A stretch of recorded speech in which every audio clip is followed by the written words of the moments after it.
अस्सलाम वालेकुम dear students. आज हम बहुत ही इम्पोर्टेंट टॉपिक पढ़ेंगे और बड़ा इंटरेस्टिंग भी है। ग्रेविटेशनल लेंसिंग जिसे कहा जाता है और अकॉस्टिक लेंसिंग।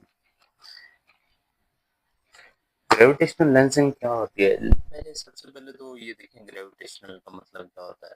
ग्रेविटेशनल का मतलब होता है कि जो किसी ग्रेविटी की वजह से लेंस बनता है। इसका क्या मतलब है? इसका मतलब ये है बच्चे, जरा गौर कीजिएगा।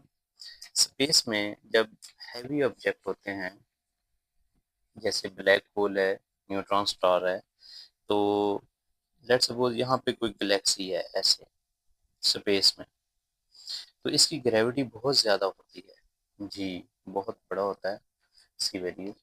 और जब कोई लाइट इसके पास से गुजरती है, अगर लाइट का पाथ ये है तो ये बेंड हो जाती है ऐसे, इधर से भी ऐसे बेंड हो जाएगी। अगर कोई ऑब्जेक्ट यहाँ पे उधर से लाइट आ रही थी तो ये बेंड होना स्टार्ट हो जाएगी ऐसे। तो आप देख रहे हैं लेंस की शेप की ये बनी है, क्योंकि ग्रेविटी की वजह से ये बेंडिंग हुई है। और बेंडिंग कौन करता है? लेंस। लेंस हमेशा लाइट को बेंड करता है, लाइट बेंड। तो इस वजह से हम फिर इसे कहते हैं ग्रेविटेशनल लेंसिंग। तो सिंपल कॉन्सेप्ट क्या हुआ? सिंपल कॉन्सेप्ट ये है कि स्पेस में हैवियर ऑब्जेक्ट के करीब जब लाइट पास करती है, किसी भी ऑब्जेक्ट से जो लाइट आ रही होती है वो बेंड हो जाती है, और उससे बेंडिंग से हमें मल्टीपल ऑब्जेक्ट नज़र आते हैं। ये बड़ा इंटरेस्टिंग है। मल्टीपल ऑब्जेक्ट स्पेस में कैसे नज़र आते हैं? आप अगर एक चीज़ को देखते हैं, वो एक नहीं, वो बहुत ज़्यादा होती हैं। आइए इन चीज़ों को सीखते हैं। ये हायर लेवल पे जो साइंटिस्ट, नासा एक्सेट्रा, जो भी स्पेस को डील करने वाली कंपनीज होती हैं, वो इनको देख सकती हैं कि ये ग्रेविटेशनल लेंसिंग कैसे होती है। फॉर एग्जांपल, एक स्टार ये है, इससे लाइट आ रही है यहाँ पे, और आप इसको देखेंगे। जब इसको देखना है तो आई से याद रखिएगा, इमेज हमेशा दो तरीकों से बनता है। या तो रिफ्लेक्शन से बनता है, रिफ्लेक्शन ऑफ लाइट से, या रिफ्रैक्शन ऑफ लाइट से बनता है, रिफ्लेक्शन। ये दो मेन फिनोमेना है जिससे इमेज बनता है। रिफ्लेक्शन मिरर से होती है और रिफ्लेक्शन लेंस से होती है। तो इस सारी डिस्कशन से क्या पता चला कि जो ग्रेविटेशनल लेंसिंग है, ये फॉर्मेशन ऑफ मल्टीपल images है of an object due to the bending of light near the massive object। कैसे? ये आप ज़रा वीडियो में देखेंगे, आपको एक डिस्टेंट स्टार से जो लाइट आ रही है और एक गैलेक्सी से पास कर रही है, तो इससे आपको मल्टीपल इमेजेस बनते नजर आ रही है। मीन आपको दो इमेज बनते नजर आते हैं। एक्चुअली इमेज आप देखें लेफ्ट राइट पे बन रहा है, और अपेरेंटली जो ऑब्जर्व इमेज है डिस्टेंट गैलेक्सी का या स्टार का, वो देखें आपको कैसे नजर आ रहा है। जबकि गैलेक्सी की ओरिजिनल रियल पोजीशन देखें वो कहाँ पे है। तो इस चीज से आपको समझ आ जाएगी कि लाइट बेंड होने की वजह से, रिफ्लेक्शन की वजह से हमारी आई जो है उसको कैसे रेटिना पे इमेज उसका बनाएगी। वो दो इमेज बनाएगी, तो हमें मल्टीपल इमेज स्पेस में नजर आते हैं। ये ग्रेविटेशनल लेंसिंग की वजह से है। आइए इसको स्टार्ट करते हैं। Gravitational lensing occurs when strong gravitational field of a massive object like a black hole or galaxy bend the path of the light traveling near it। ये बच्चे यहाँ तक आपने इसको डिफाइन करना है, ये अंडरलाइन कर लीजिएगा।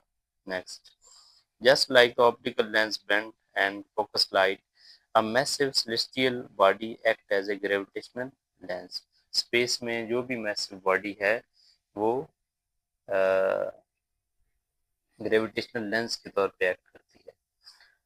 क्या करेगी फिर? वो सारे लाइट को बेंड कर देगी। यही चीज है जो आइंस्टाइन ने भी कहा था कि जो मैसिव, जिसका नाम आप ग्रेविटी देते हैं, वो असल में स्पेस टाइम कर्वेचर है, और कर्वेचर को ही लाइट फॉलो करती है। तो मैसिव ऑब्जेक्ट के अराउंड जो होता है वो कर्वेचर बहुत ज़्यादा होता है, इस वजह से लाइट भी वहाँ पे बेंड हो जाती है, क्योंकि कर्वेचर मीन वो बेंड होती हैं near massive object space time. तो इसलिए लाइट भी बेंड हो जाती है। Altering the path of the light from the distant object such as a star or galaxy. This effect can cause, तो इसका इफेक्ट क्या होता है, आप यहाँ पे हेडिंग दे सकते हैं इफेक्ट की। cause the distant object to appear magnified, distorted or even duplicated, creating multiple images। जैसे मैं पहले बात कर रहा था कि ग्रेविटेशनल लेंसिंग से मल्टीपल जो इमेजेस बनते हैं स्पेस में। Gravitational lensing is a valuable tool in astronomy, बहुत इंपॉर्टेंट है। इट हेल्प्स, कैसे हमें ये ग्रेविटेशनल लेंस जो पढ़ रहे हैं लेंसिंग क्यों पढ़ रहे हैं, इससे हमें कोई बेनिफिट मिल रहा है, कोई स्पेस में स्टडी के लिए हेल्प मिल रही है, तो वो क्या है। It helps scientist study distant galaxies, dark matter and structure of the universe. हम उसको आसानी से रीड कर सकते हैं कि उनके स्ट्रक्चर कैसा है, क्योंकि ग्रेविटेशनल लेंसिंग से और डिस्टेंट ऑब्जेक्ट का इमेज हमें नज़र आते हैं, फिर हम उसको फाइंड आउट उसमें कर सकते हैं कि यूनिवर्स का स्ट्रक्चर कैसा है, सारी चीज़ें स्पेस में अल्लाह ने कैसे समा दी हैं। Providing insight into the object that or otherwise too for to observe directly.